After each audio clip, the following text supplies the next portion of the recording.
오늘은 어떤 말씀을 하시냐면 세상이 너희들을 미워한다 라고 말해요. 너희들을 미워한다. 그것이 당연하다. 이렇게 말씀하시는데요. 서로 사랑하라 라고 말씀을 앞에서 이 17절까지 딱 끝내시고 18절에 갑자기 뭐라고 그러시냐면 서로 사랑해라. 그런데 세상이 너희를 미워할 것이다. 서로 사랑해야 한다. 세상이 너희를 미워한다. 이유가 있어요. 왜 그러냐면 18절과 19절을 보시면 세상이 너희를 미워하면 너희보다 먼저 나를 미워한 줄을 알라. 이렇게 말해요. 세상이 너희를 미워하거든 너희는 알아야 한다. 세상이 나를 먼저 미워했다. 세상이 너희를 미워하는 것과 세상이 예수님을 미워하는 것은 같다. 이런 말씀이거든요. 19절 보시면 너희가 세상에 속하였으면 그러면 세상이 너희를 왜 미워하느냐 이유가 나와요.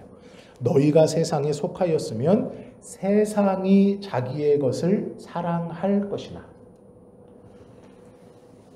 예수님을 믿는 사람들 특별히 제자들이 세상에 속하지 않았어요.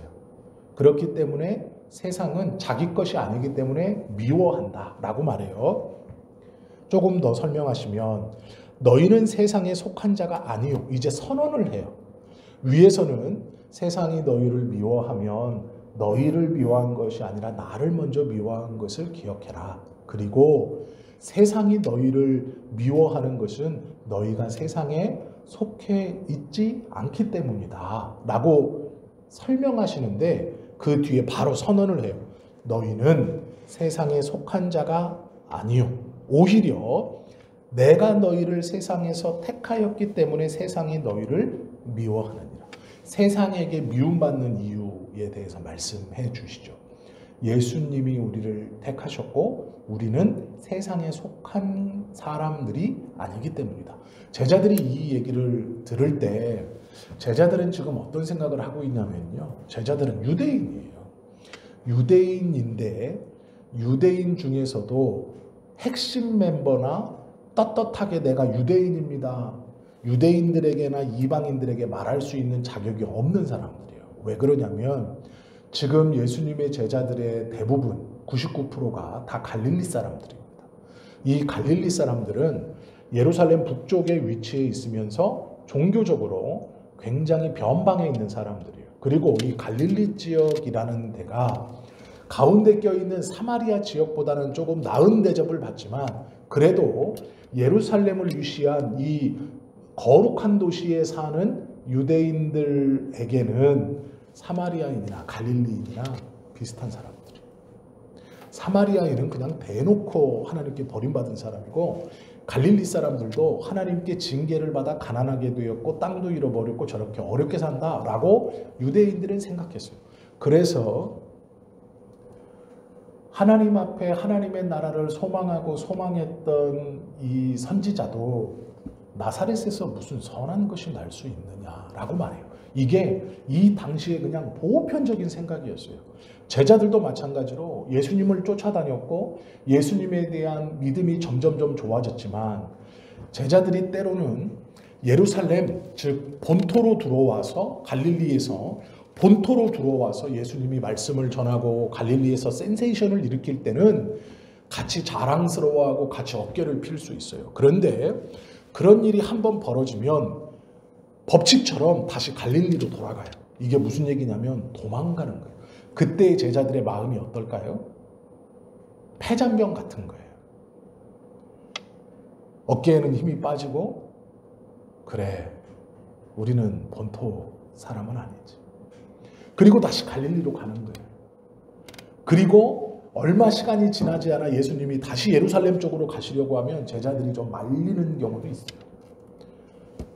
아직은 내려가시면 안 될 것 같은데요. 라고 이렇게 말씀도 하세요. 그리고 나서 제자들이 나중에 갈릴리에서 큰 이적을 예수님이 행하시면 오히려 예수님 이제는 예루살렘으로 갈 때입니다. 이렇게도 얘기해요. 왜요? 여기서 이제 다 회복된 거예요. 어깨가 다시 올라오기 시작했어. 목이 다시 뻣뻣해졌어. 그러니 본토인 예루살렘에 가서 예수님이 어떤 분인지 예수님이 행하시는 기적을 딱 보여주면서 우리가 절대 변방에 있는 자들이 아니다 라는 거를 좀 그 예루살렘 거룩한 성에 사는 그들에게 좀 보여줍시다. 자랑합시다. 그러면서 자기들도 같이 어깨를 펴고 고개를 들고 싶은 마음이 있는. 그리고 예수님께서 지금 유월절을 지내시기 위해 예루살렘에서 먹고 마시고 돌아다니실 때 제자들은요, 성에 입성하시면서 나귀 타고 들어올 때 그 환영하는 인파들을 보면서 한껏 올라와 있어요. 우리가 주류사회로 들어갈 수 있고 우리도 이 거룩한 도시 예루살렘에 터를 잡고 살 수 있고 예수께서 이곳에서 유대인의 왕으로 등극하시면 우리는 분명히 높은 자리에 올라갈 것이다. 그래서 변방이라는 딱지를 떼고 아웃사이더라는 딱지를 떼고 저 종교 지도자들과 저 유대인들과 함께 있을 수 있을 것이다. 그 생각을 하고 있는 거예요. 그런데 예수님이 뭐라 그러냐면 첫째, 서로 사랑해라. 누가 높아지냐에 대한 것을 가지고 길거리에서 3번이나 싸우고 요한은 그 부모가 와서 주님 나라 임하실 때 내 아들 하나 오른쪽 하나 왼쪽에 세워주십시오. 제자들이 분개해요. 왜 화가 냈냐면 내가 말했어야 되고 내가 올라갈 자리인데 저거 부모 찬스 써가지고 그러면서 사랑과는 거리가 멀죠. 예수님을 쫓아다니지만 내가 더 높아지고자 하는 그 마음들을 다 품고 있는 거예요. 그리고 지금은요 한껏 어깨가 올라간 상태. 예수님께서 고별 설교하시면서 첫 번째 서로 사랑하라 말하시고 두 번째 뭐라고 그러냐면 너희들이 그렇게 들어가고 싶어하는 주류사회, 그 유대인들, 그 종교 지도자의 공동체, 그들이 너를 미워한다. 그들을 뭐라고 표현하냐면 세상이라고 표현해요. 왜요? 예루살렘 거룩한 도시에 사는 사람들은 유대인에게 세상의 전부와 똑같거든. 제자들에게 세상이라고 말하는 건 우리가 생각하는 이 세상이 아니에요. 월드가 아니에요. 그 유대인 공동체, 그 종교 지도자들, 그 유대인들이 내가 섞이고 싶고 나도 들어가고 싶고 내가 그 종교 지도자들과 어깨를 나란히 할 수 있을 거라고 기대하며 생각했던 그들이 미워한다는 거예요. 뭐처럼? 그들이 지금 나를 미워하는 것처럼, 그들이 나를 죽이려고 하는 것처럼, 그들이 나를 쫓아다니면서 시비 거는 것처럼 그들이 너희도 그렇게 할 것이다 라는 거예요. 그러면 생각해라. 너희만 그렇게 미워한 것이 아니라 그들이 먼저 나를 미워했다. 그들이 먼저 나를 죽이려고 했고 너희도 이제 똑같을 것이다 라고 말하는 거예요. 이 말은요 제자들에게 절망입니다. 듣고 싶지 않은 말이에요. 예수님께서 고별설교의 두 번째 주제로 삼아서 주신 말씀이지만 제자들에게는 편한 말씀이 아니에요. 종교 지도자들이 예수님을 미워하듯 우리도 미워한다. 내가 들어가고 싶어하는 저 부류에서 나를 미워한다. 내가 어깨를 나란히 하고 싶고 우리 예수님이 그들의 우두머리가 되고 더 그들보다 더 높은 자리에 오르면 우리가 그들과 함께 어울릴 수 있고 그들의 상류사회, 그들이 그렇게 우리가 바랬던 홀리스러운 성스러운 이 예루살렘 도성 안에서 사는 종교 지도자들, 남들에게나 자신에게 한껏 자랑할 수 있는 그 수준에 같이 있고 싶어하는 그들이 우리를 미워할 것이다 라고 말해요. 그런데 왜 미워하느냐? 너희는 그들에게 속하지 않았다 이렇게 말하는 거예요. 이건 우리가 들었을 때 영광스럽고 우리가 들었을 때 복된 말씀이고 하지만 냉정하게 따지면요. 지금 세상이 우리를 미워하고 우리가 세상에서 되는 일이 없고 실패하고 박해를 받고 고난을 받고 마음 아픔을 당하고 연약함을 받고 할 때 과연 우리도 그래 내가 세상에 속하지 않았으니까 이 고난이 이 박해가 이 미움이 내 일이 자꾸 꼬여가는 것이 잘 안 되는 것이 이렇게 마지막에 될 것 같은데 안 되는 것이 그거 그냥 그렇게 당연하게 받아들일 수 있어요? 그럴 수 없죠. 그렇게 안 돼요. 제자들도 똑같습니다. 지금 마음이. 그런데 예수님이 너무도 분명하게 그렇게 미움받는 이유는 너희가 세상에 속하였지 않기 때문이다. 그리고 내가 너희를 세상에서 불러 선택하여 구별하여 내었기 때문이다 라고 말해요. 이렇게 끝나면 정말 아무것도 없는 거죠. 그런데 예수님께서 그 뒤에 말씀 하나 더 하시죠. 그렇게 너희가 미움받는 이유, 세상이 너희를 미워하는 이유는 너희 잘못이 아니에요. 너희 잘못이 아니고 너희의 실수가 아니고, 즉 이걸 더 쉽게 설명하면 제자들에게 어떻게 설명해 주 이런 거예요. 그 유대인들이, 그 거룩한 도성에 사는 종교 지도자들이 너희를 핍박하는 것은 너희가 갈릴리 사람이라거나 율법을 지키지 않았다거나 너희가 태생이 천하다거나 배경이 없다거나 못 배워서가 아니고, 그들이 너희를 미워하는 이유는 무엇이냐면요. 그러나 21절입니다. 그러나 사람들이 내 이름으로 말미암아 이 모든 일을 너희에게 하리니 이는 나를 보내신 이를 알지 못함이라.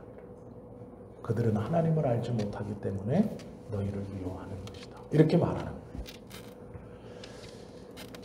예수 공동체의 제자들은 자신들이 그렇게 들어가고 싶고 원하고 싶고 함께하고 싶고 했던 그들, 유대인들, 유대 종교 지도자들, 그들 가운데 미움을 받아요. 유대 사회 전체에 미움을 받아요. 유대인 그룹에서 미움을 받아요. 그런데 그 미움받는 것이 너희들이 못나서가 아니라 그들이 하나님을 알지 못하기 때문이다. 이렇게 말씀하시는 거예요. 이 말이 소망이죠, 제자들에게. 내가 미움당하고 내가 그들에게 따돌림당하고 멸시를 당하고 고난을 당하는 것은 내가 연약하거나 약하거나 배경이 없거나 무식해서나 그들보다 율법을 모르거나 율법을 못 지켜서가 아니라 저들이 하나님을 알지 못하기 때문이다. 그래서 그 다음에 핑계할 수 없다. 이렇게 말해요.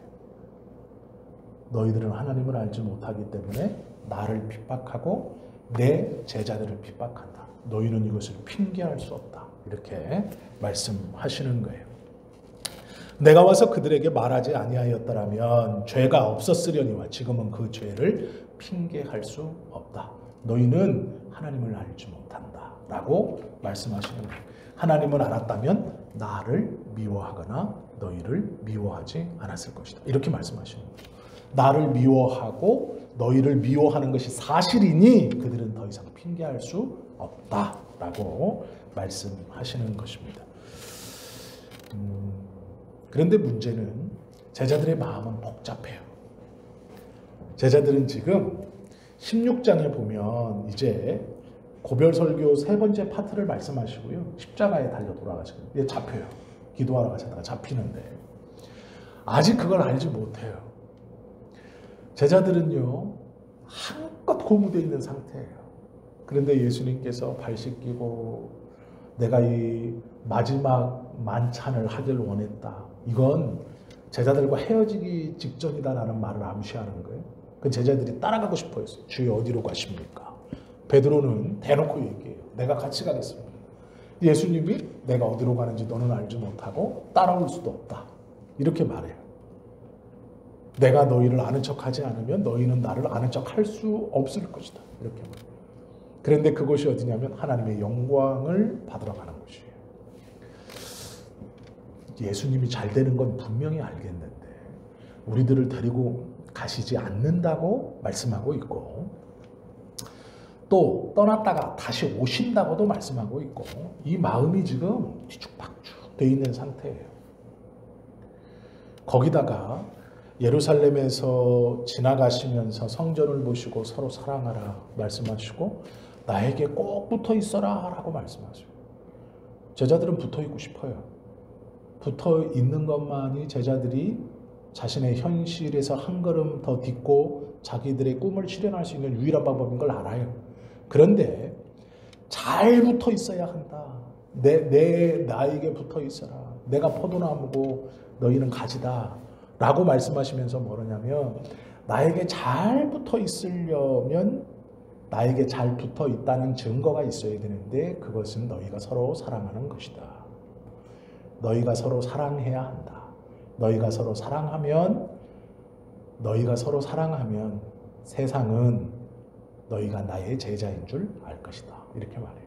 그리고 서로 사랑하는 너희는 나에게 붙어 있는 사람이고 나에게 붙어있는 것으로 인하여 세상은 나를 미워했듯이 너희를 미워할 것이다. 그러나 그것은 너희의 잘못이 아니고 저들이 하나님을 알지 못하기 때문이다.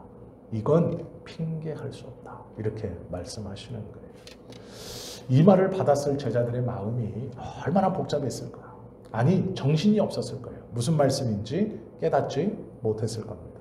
우리는 이 뒤에 십자가를 지시고 다시 제자들에게 보이시고 40일을 함께 계시고 승천하시고 그 뒤에 성령께서 오셔서 이 제자들의 사역과 삶이 어떻게 변하는지를 알기 때문에 이게 이해가 가요. 아, 그래서 이렇게 말씀하셨구나. 그런데 이 15장의 제자들은 몰라요.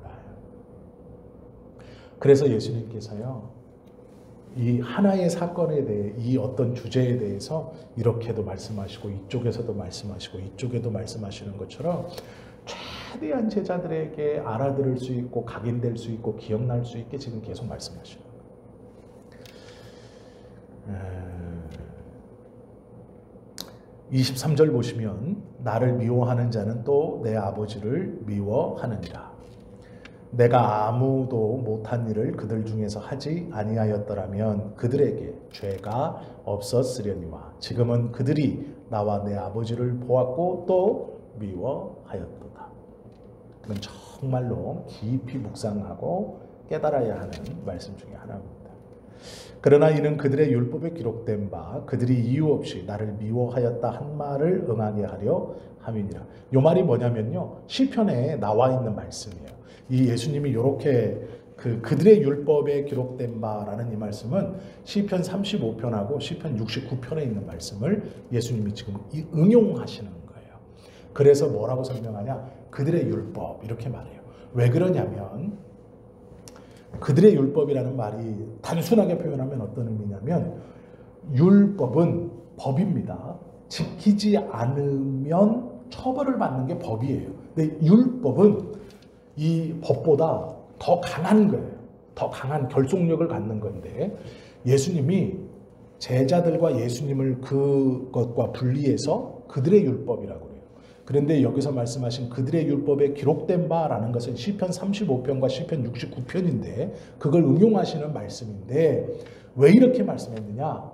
나는 그 율법에 영향을 받지 않는 거예요. 뭐냐 그러면 어기시지도 않지만 어겨도 그 율법 아래에 있지 않기 때문에 그 율법으로 처벌받지 않는다는 거예요.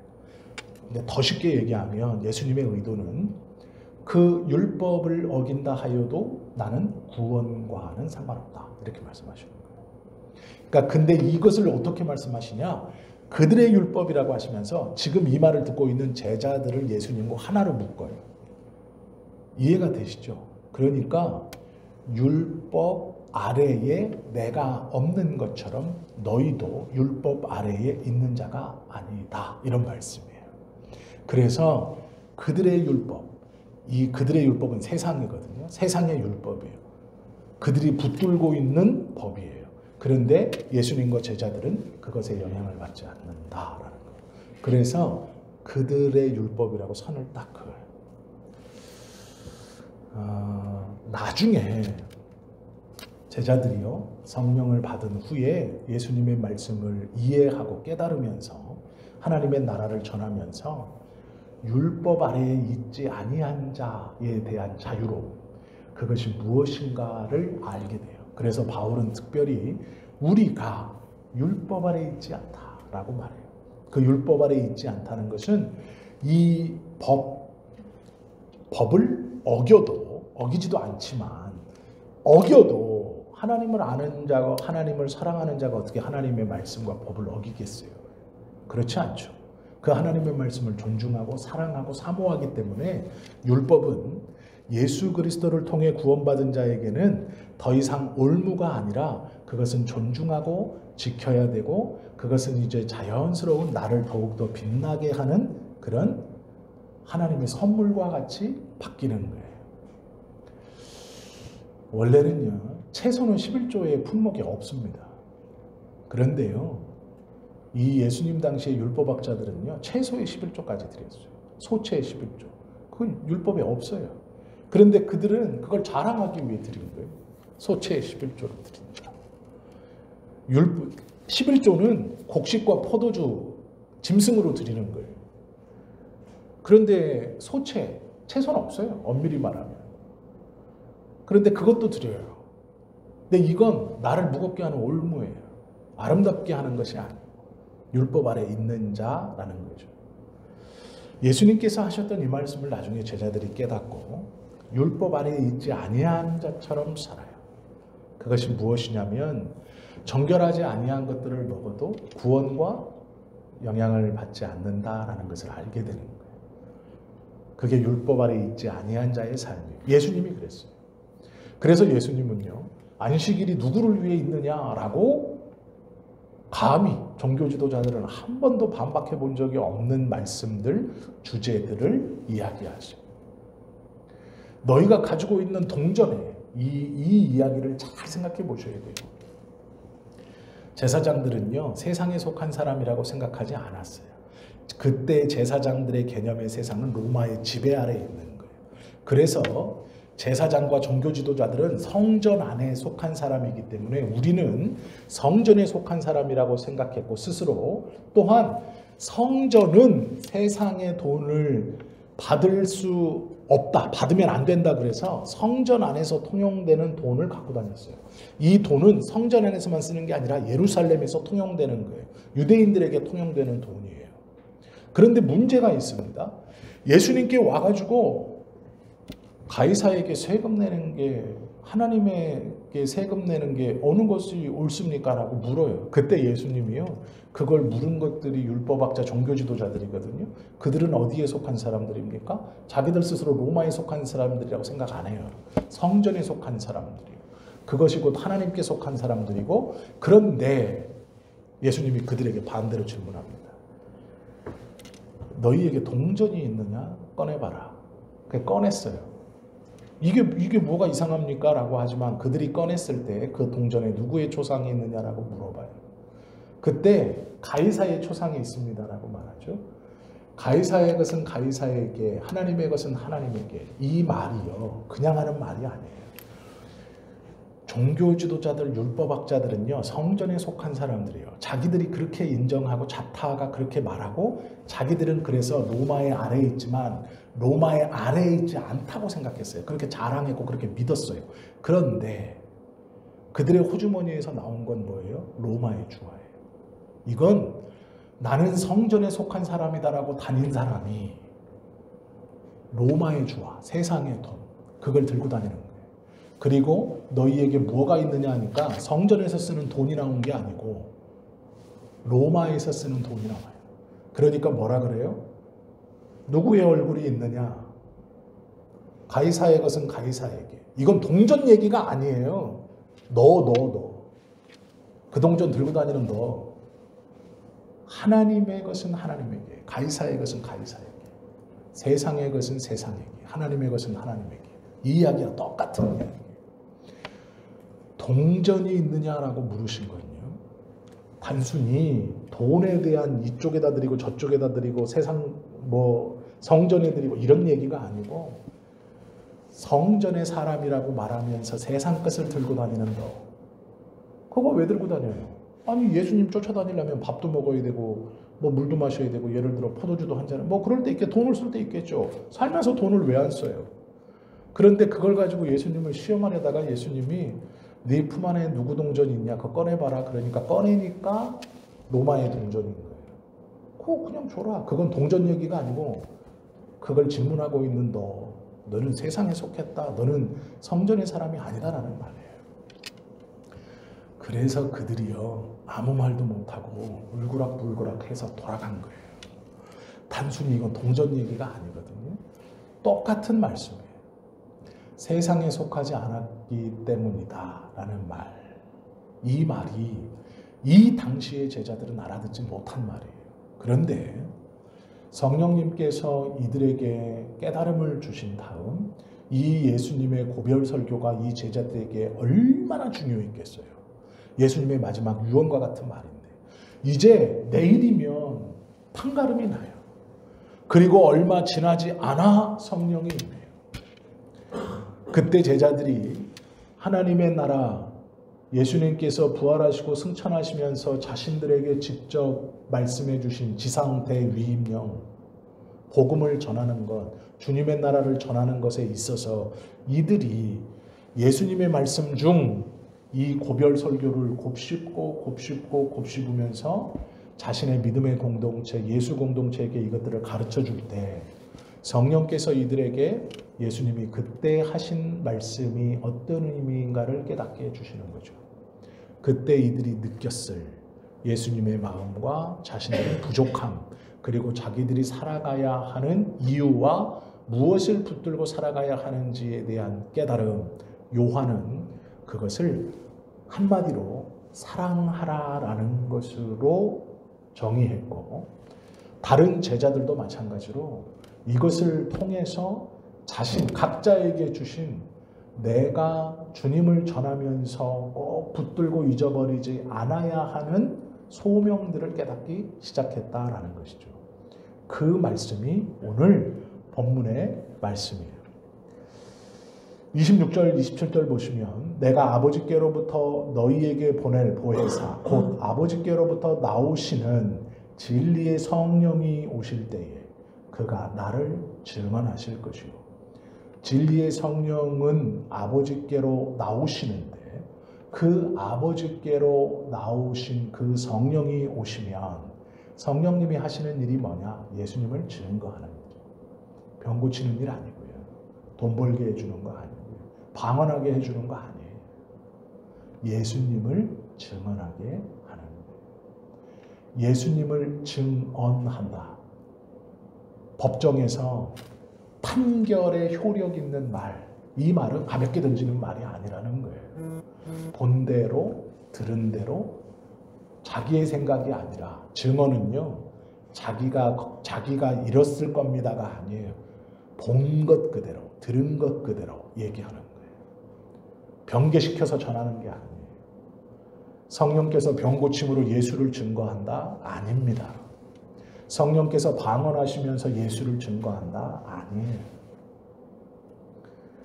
법정에서 그 판결에 효력 있는 말, 그것이 증언이에요.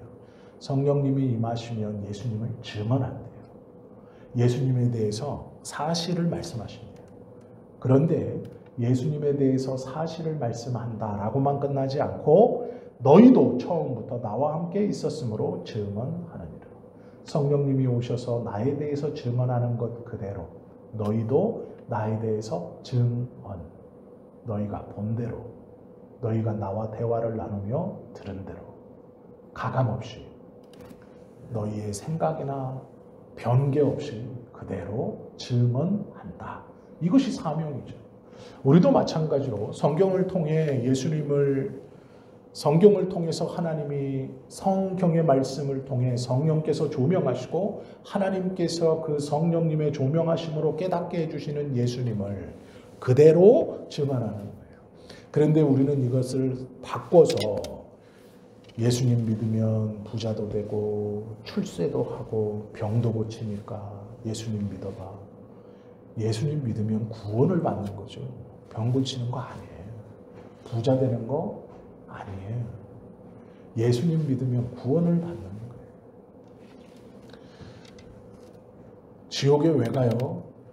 나쁜 짓 많이 해서요? 정말 죄인으로 살아서요? 지옥에 왜 가요? 성경은 하나로 얘기해요. 예수님 믿지 않아서. 그러면 우리가 죄라는 죄는 다 짓고 예수님만 믿으면 천국 가나요? 그건 예수님 믿는 사람 아니라고 얘기해요. 그럴 수 없느니라.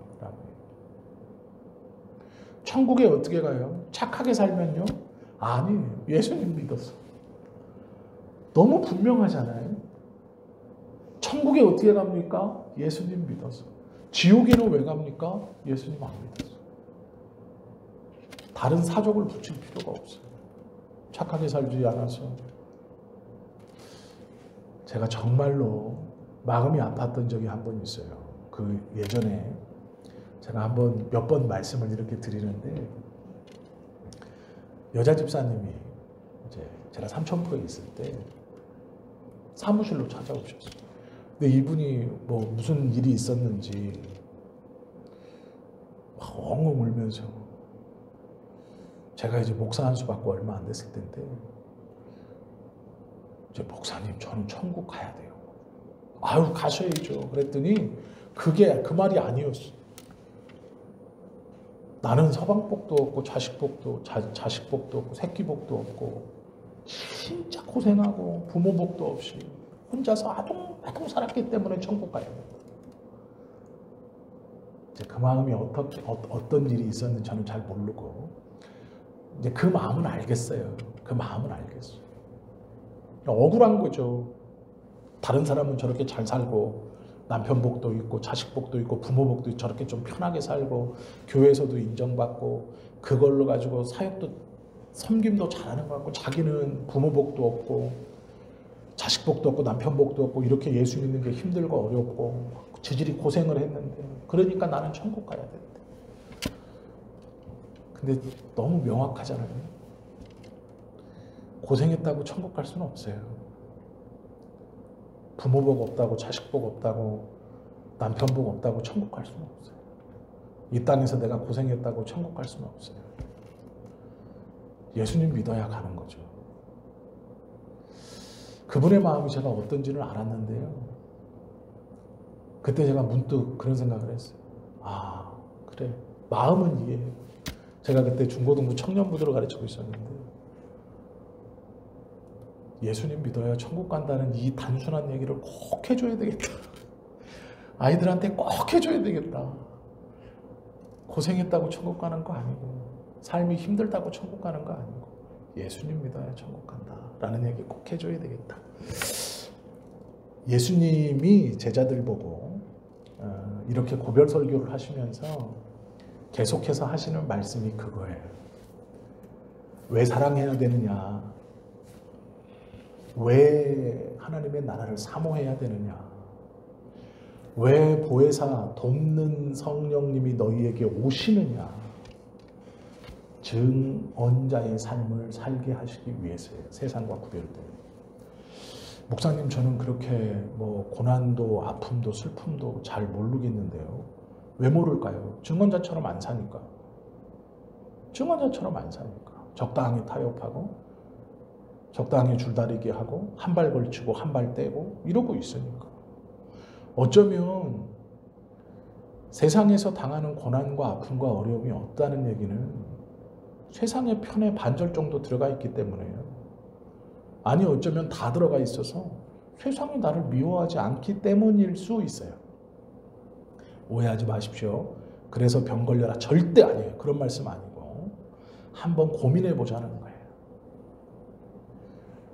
내가 믿음으로 인해서 세상 가운데 미움을 받는 것들이 있는가?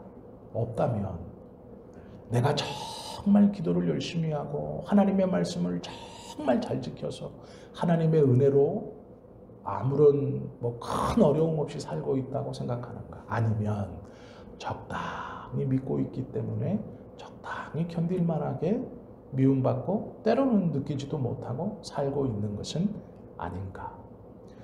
예수님은 제자들에게 분명히 얘기하네요. 세상이 너희를 미워할 것이다. 선언해요. 너희는 미움받을 것이다. 그리고 그게 당연하다. 선언해요. 그리고 성령님이 하시는 것처럼 너희도 나에 대해서 증언할 것이다. 우리가 미움받는 이유는요. 예수님이 우리를 세상에서 선택해서 구별해냈기 때문에 또 하나는 우리가 증언자의 삶을 살기 때문에 그 증언자의 삶이 얼마나 어렵고 얼마나 힘든가 성령께서 내주하셔서 그 증언자의 삶을 살도록 도우시기까지 하신다라는 거예요. 우리가 이제 다음 주에는 성령님께서 어떠한 일을 하시는가 이제 너희가 고난받을 것이고 세상에서 미움받을 것인데 그건 너희 잘못 아니야. 세상이 하나님을 몰라서 나를 몰라서 그런 것이고 그건 분명 책임을 나중에 다 받을 거야. 너희는 달라. 너희는 구별되어 있어. 그런데 너희는 혼자 이것을 견뎌낼 수 없고 혼자 감당할 수 없어. 그러면서 하시는 말씀이 이제 성령님이 어떠한 일을 하시는가. 특별히 제자들에게 예수 믿는 사람들이 어떻게 증언자의 삶을 살 수 있게 하시는가, 그것이 성령님이 하시는 일이에요. 예수님이요, 성령님에 대해서 설명하면서 제일 먼저 붙이는 말씀이 있어요. 성령님을 설명할 때 제자들에게, 예수 믿는 우리들에게 성령님, 우리가 그렇게 임하시옵소서 내 안에 계시는 뭐 이렇게 하면서 고백하는 이 성령님에 대해서 예수님이 설명해 주면서 그 성령님의 출발, 제일 앞에 우리에게 이 성령님이 오실 때 쑥 오시면 요 앞에 꼬타리, 제일 처음 요 앞에 딱 붙어서 쫙 오는 거, 우리가 제일 처음 성령님을 쫙 올 때 그걸 딱 볼 수 있는 문장이 16장 1절이에요. 내가 이것을 너희에게 이름은 너희로 실족하지 않게 하려 합니다. 성령님은 돕는 영이신데, 돕는 보혜사이신데, 예수님이 보내고 하나님에게서 나오신 그분이 오시는 이유는 실족하지 않게 하기 위해서, 발을 헛디게 하지 않기 위해서. 그러니까 이만큼 힘들다는 거예요, 증언자의 삶이. 그러나 우리를 내팽겨쳐 두지 않고 실족하지 않기 위해 성령님을 보내주신다라는 거예요. 그러면 그 성령이 이 제자들에게 어떠한 일을 하시고 예수 믿는 사람들에게 어떠한 일을 행하시는가, 이것을 우리가 다음 주에 함께 볼 것입니다. 오늘 말씀 가만히 생각하시고, 요한복음은요, 물론 모든 성경이 그렇고 복음서가 다 너무도 감사하고 귀한 말씀이지만 요한복음은 특별히 예수님의 이 사역에 대해서, 예수님의 한 말씀 한 말씀에 대해서 요한이 예수님을 가장 나이로 보면 가장 어려서 붙어 있었고 이 땅에 살면서 가장 늦게까지 예수님의 말씀을 곱씹고 제자들이 예수님에 대해서 쓴 글들을 답습하고 교회가 예수님에 대해서 고백하는 그 고백들을 다 듣고, 그리고 그 모든 것 속에서 자신이 예수님에 대해서 고백하고 남기고 하였던 것을 정말 엑기스를 뽑아서 그대로 기록한 책이에요. 그래서 요한은 병 고치는 것도 누가복음처럼 막 중구난방하지 않아요. 순서 있게 7개만 딱딱딱딱 써놔요. 그리고 초점이 예수님의 이 십자가, 그리고 그 십자가를 향해 걸어가시면서 하시는 말씀들에 집중되어 있어요.